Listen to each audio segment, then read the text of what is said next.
दोस्तों नमस्कार, स्वागत है आपका हमारे YouTube चैनल में। आज हम बात करते हैं कर्म रहस्य की। और एक बात तो स्पष्ट है, जैसा हमने कर्म किया है वैसा फल भोगना ही पड़ता है। और दोस्तों, मनुष्य के कब किए हुए पाप का फल कब मिलेगा इसका कुछ पता नहीं। भगवान का विधान विचित्र है। जब तक पुराने पुण्य प्रबल रहते हैं तब तक उग्र पाप का फल भी तत्काल नहीं मिलता। जब पुराने पुण्य खत्म होते हैं तब उसे पाप की बारी आती है। और दोस्तों, पाप का फल तो भोगना ही पड़ता है, चाहे इस जन्म में भोगना पड़े या जन्मांतर में। दोस्तों, कैसे भोगना पड़ता है, आइए सुनते हैं इस कहानी को। किसी गांव में श्यामलाल नाम के एक सज्जन पुरुष रहते थे। उनके घर के सामने एक सुनार का घर था। सुनार के पास सोना आता रहता था और वह गढ़ कर देता रहता था। ऐसे वो पैसे कमाता था। एक दिन उसके पास अधिक सोना जमा हो गया तो रात्रि में पहरा लगाने वाले सिपाहियों को इस बात का पता लग गया। तो एक पहरेदार ने उस सुनार को रात्रि में मार दिया और जिस बक्से में सोना था उसे उठाकर चल दिया। इसी बीच सामने रहने वाला पड़ोसी श्यामलाल लघु शंका के लिए उठकर बाहर आया। उसने पहरेदार को पकड़ लिया और उससे पूछा, तू इस बक्से को कैसे ले जा रहा है? तो पहरेदार ने कहा, तू चुप रह, हल्ला मत कर, इसमें से कुछ तू ले ले और कुछ मैं ले लूं। श्यामलाल बोला, मैं कैसे ले लूं, मैं चोर थोड़ी ही हूँ। पहरेदार ने कहा, देख तू समझ जा, मेरी बात मान ले, नहीं तो दुख पाएगा। तो श्यामलाल नहीं माना। तब पहरेदार ने बक्सा नीचे रख दिया और उस श्यामलाल को पकड़कर जोर से सीटी बजा दी। सीटी सुनकर और जगह पहरा लगाने वाले सिपाही दौड़कर वहां आ गए। उसने सबसे कहा कि यह इस घर से बक्सा लेकर आया है और मैंने इसको पकड़ लिया है। तब सिपाहियों ने घर में घुसकर देखा कि सुनार मरा पड़ा है। उन्होंने श्यामलाल को पकड़ लिया और राजकीय आदमियों के हवाले कर दिया। दोस्तों, दूसरे दिन जज के सामने बहस हुई तो श्यामलाल ने कहा कि मैंने नहीं मारा है, उस पहरेदार सिपाही ने मारा है। सब सिपाही आपस में मिले हुए थे। उन्होंने कहा, नहीं, इसी ने मारा है, हमने खुद रात्रि में पकाया है। दोस्तों, श्यामलाल के ऊपर मुकदमा चला। चलते चलते अंत में श्यामलाल के लिए फांसी का हुक्म हुआ।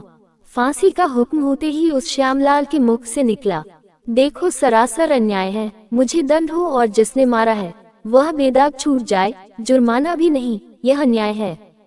जज पर उसके वचनों का असर पड़ा कि कहीं ये सच तो नहीं बोल रहा है, इसकी किसी तरह से जांच होनी चाहिए।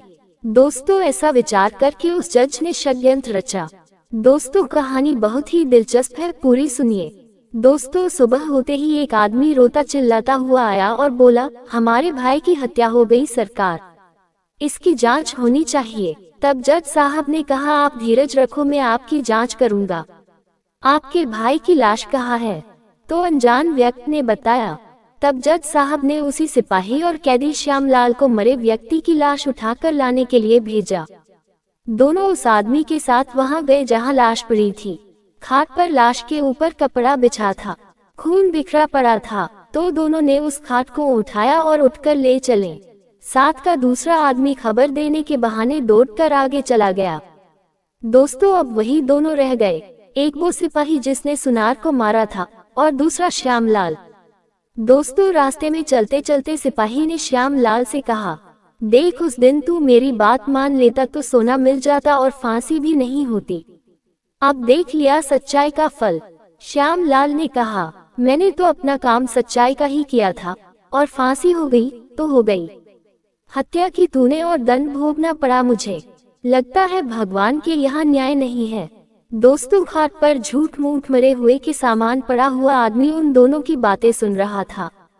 जब जज साहब के सामने खाट रखी गई तो खून से सने कपड़े हटाकर वह लेटा हुआ आदमी उठ खड़ा हुआ और उसने सारी बात जज साहब को बता दी कि रास्ते में इस सिपाही ने ये कहा और कैदी श्यामलाल ने ये कहा। ये सुनकर जज को बड़ा आश्चर्य हुआ। सिपाही भी हक्का बक्का रह गया। उसके बाद सिपाही को पकड़कर कैद कर दिया गया, परंतु जज साहब के मन में संतोष नहीं हुआ। उसने कैदी श्यामलाल को एकांत में बुलाकर कहा कि इस मामले में तुम्हें निर्दोष मानता हूँ, पर सच सच बताओ श्यामलाल, तुमने इस जन्म में हत्या की क्या? श्यामलाल बोला, जज साहब, बहुत पहले की घटना है, एक दुष्ट व्यक्ति था जो छिपकर मेरे घर मेरी स्त्री के पास आया करता था। मैंने अपनी स्त्री और उस दुष्ट व्यक्ति को अलग अलग खूब समझाया, पर वह माना नहीं। एक रात वह घर पर था और अचानक मैं आ गया। मुझे बहुत गुस्सा आया और मैं तलवार से उसका गला काट दिया और घर के पीछे जो नदी है उसमें फेंक दिया। जज साहब, इस घटना का किसी को पता नहीं लगा। श्यामलाल की बात सुनकर जैसा बोले, तुम्हें इस समय फांसी होगी ही। मैं भी सोचा कि मैंने किसी से घूसे रिश्वत नहीं खाए, कभी भी बेईमानी नहीं की, फिर मेरे हाथ से इसके लिए फांसी का हुक्म कैसे लिख गया। अब मुझे संतोष हुआ और श्यामलाल, तुम्हें उसी पाप का फल भोगना पड़ेगा और सिपाही को अलग फांसी होगी। दोस्तों, उस श्यामलाल ने चोर सिपाही को पढ़कर अपने कर्तव्य का पालन किया था।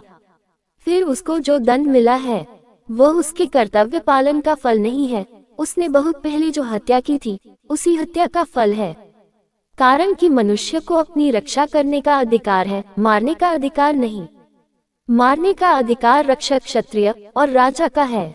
अतः कर्तव्य का पालन करने के कारण उस पाप का फल उसको यही मिल गया और परलोक के भयंकर दंड से उसका छुटकारा हो गया। कारण कि इस लोक में जो दंड भोग लिया जाता है उसका थोड़े में ही छुटकारा हो जाता है, नहीं तो परलोक में बड़ा भयंकर ब्याज सहित दंड भोगना पड़ता है। दोस्तों, कहानी अगर अच्छी लगी हो तो चैनल को सब्सक्राइब करें। नमस्कार।